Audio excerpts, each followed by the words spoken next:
How good was that, guys? Arsenal back.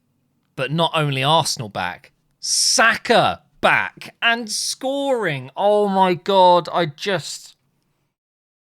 couldn't believe it. I was absolutely stunned. I know it wasn't his kind of typical outside the box finesse shot, but a header, back post, in the right place at the right time. My God, I've missed Arsenal, but I think I've missed Saka more, which is crazy.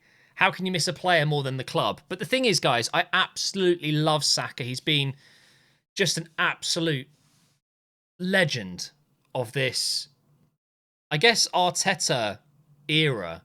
He's been the player. He is the prize. He's the project. He's everything to this football club. And there is not a player in the world I would trade him for. Genuinely. And I actually mean that. You could offer me any player in world football and I'm taking Saka. I love him that much. Yes, it's a bit over the top maybe, but come on. He's been out for 3-4 months. He finally gets back on the pitch and it was the loudest roar of the night. You know, it was louder hearing him come on and get his first touch than it was when we scored. Actually, no. When he scored. That was the loudest moment. But it's just an incredible night because of that. Although, we do need to talk about something that that really sucks, guys. It's not good. This. Gabriel coming off after just 16 minutes with what appears to be a hamstring injury. And hopefully it's not going to be a serious one, like a grade 3 hamstring injury that's going to keep him out for the rest of the season. But the reality is, guys, he's not going to play next week against Real Madrid. And I've got to say, I'm very, very concerned. Without Gabriel, we're potentially relying on Kivior to try and handle Rodrigo, Vinny, Mbappe, Bellingham. Okay, Kivior is not a bad player, but come on. Gabriel, arguably, some people might disagree. It's kind of like this for me. Saliba, Gabriel, like they're both so good. They're both so good. And I'm just praying it's nothing crazy. Maybe he misses the Everton game at the weekend, but then somehow he makes it back in time for the Madrid game. I don't know. If someone needs to donate a hamstring, I'm willing to give it a go. But what I would say is my hamstring, as a 32-year-old that doesn't do anywhere near enough exercise to create an athlete's level hamstring, I'm not sure he'd want mine. But if someone out there, a professional athlete in some capacity, could donate a hamstring to Gabriel, that would be amazing. I don't know what to do in this situation, especially with Timber going off as well, which didn't look as serious, but who knows. Ben White was out today. I haven't looked into why. I think they said he just didn't feel right today. A little bit of a niggling injury. I don't know, but I can only imagine that if Timber starts against Madrid next week, I'm kind of ignoring the Everton game. I'm almost ignoring the Premier League, if I'm honest, because I think we all know that's done. But for Real Madrid, if Timber's fit, maybe we put Ben White in the right centre-back position if he's fit, and then Saliba plays on the left. I just don't think I'm comfortable with Kivior. There's a few moments today. I know he hasn't played for a while, and he hasn't played consistently, but he's just a bit... You know that meme? I don't normally get nervous, but I was a bit... Every time Kivior got near the ball or was trying to pass it out or whatever, it just didn't fill me with... What's the word I'm looking for? Comfort? I didn't trust it. I don't know. Moving on into... Excuse me, I'm still coughing like mad. It's so tickly. Moving on into midfield, I thought Rice had a way better game than a 6.9. He's just... I mean, the players are calling him the horse. And he is. He's the horse of this team, the engine. I've just never experienced a midfielder like him where... I just feel like you could literally play him anywhere on the pitch and you just know he's going to be one of the best and most consistent players. He's so good, especially in this area here. And I think Arteta saw that from a distance. Everyone knew Rice as the best number 6 for his age group, for West Ham. Absolute rock of a DM.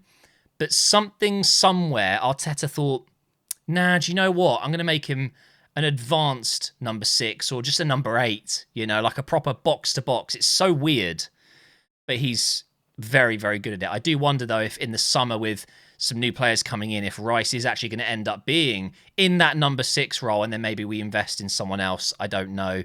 Marino was obviously brought in to cover for this position, but he's now playing up front. Fair play to him. He got the goal, although it was a deflected effort. It was still on target, and you got to give Marino his credit. He is playing completely out of position, a position he's never played since he was a kid, most likely, and he is scoring goals, whether you like it or not.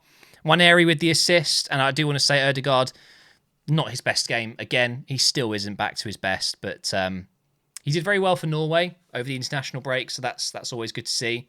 And then Martinelli scored. It was offside, but I think he was not comfortably, but for sure he was our best player today overall. But of course, Saka. Saka comes on in the 66th minute, and he scored within, I think it was 5 minutes, 73rd minute. It's unbelievable. Absolutely unbelievable. And it was just such a magical moment. And I'm so, so happy. But I've got to say, it was slightly ruined for me with... So this sub here, Muniz, came on, and Muniz could have easily had scored 2 goals, and this could have been 2-2. He misses almost an open goal with a header, and then he does score in the 90th minute with a bit of a, or 94th minute, with a bit of a dodgy deflection as well. It just goes to show that, you know, everything is so on edge. In games like this, it could have literally finished 2-2, and it would have ruined the night completely. And we can look at the stats, and, wait, hang on, let me scroll up. Let's look at the stats in more detail. We've obviously dominated the game in terms of momentum, and we had a bit more possession than them, 52-48. We had so many chances, and once again, we're just not putting them away, and it could have really, really hurt us. 17 shots to 9, 4 on target, though. That is so poor. 4 out of 17. We are just crying out for a number 9, aren't we? We really are, and obviously, both our elite strikers are out. Nothing we can do about it. We're playing a midfielder up front. It's what you can expect. Your stats aren't going to be great, are they? But we do need to talk about Berta coming in. Of course, we've got a new sporting director, and within a day or two of that being announced, we then have links to Gyökeres. Whether that's going to be something that actually happens or not, I don't know. I still really want Isak. I think Isak is the one for me. There is Sesko. There's a few options out there, but it is what we're crying out for. We really are. So that is 30 games played. And of course, we have got the gap down to 9 points, and Liverpool are up against Everton next. So Everton playing Liverpool and Arsenal in a row. It's a little bit unfortunate for them, but we just have to hope and pray that Everton pick up a win there. But imagine this, right? Everton win that game. Think of the the wild reaction that's going to have for Arsenal fans thinking, wait, hang on, 8 games to play, 9 points. In a way, I almost don't want to believe it anymore, because I've been hurt way too many times this season where I feel like we're back on track and then we lose, and then we're back on track and then we lose. So I think for me, up here at least, I'm not even going to be watching Liverpool and tracking and hoping and praying. And it is what it is. It's 9 points as of right now. It's most likely going to be back to 12 points. They just simply don't need to... I mean, they'll win the title if they just don't lose 3 or 4 games. Simple as that. And they just won't. They won't lose that many games. So I'm just not going to let myself build up this hype and this hope. But second place, 3 seasons in a row, it's not ideal. And by the way, Marino, 5 goals this season. That really ain't too shabby when Martinelli's only got 6. Okay, so that does put it into perspective. And honestly, this is shocking, isn't it? Just not enough goals. Obviously, this isn't every player, but let's have a look at our fixtures. So it is Everton up next. And then, of course, it is Real Madrid with Brentford in between. So 4 massive games in just over 2 weeks. It's going to be an interesting one. And then Ipswich away, you would think they'll be pretty much relegated, guaranteed by then. They almost are already. So I'm hoping that will be a somewhat relaxed game. I'm not sure what's happening with this game against Palace. But look, these are all winnable games. We can finish the season strong. And the game at Anfield, Just imagine. Imagine that game. We win it and we're like, 3 points behind or level with them.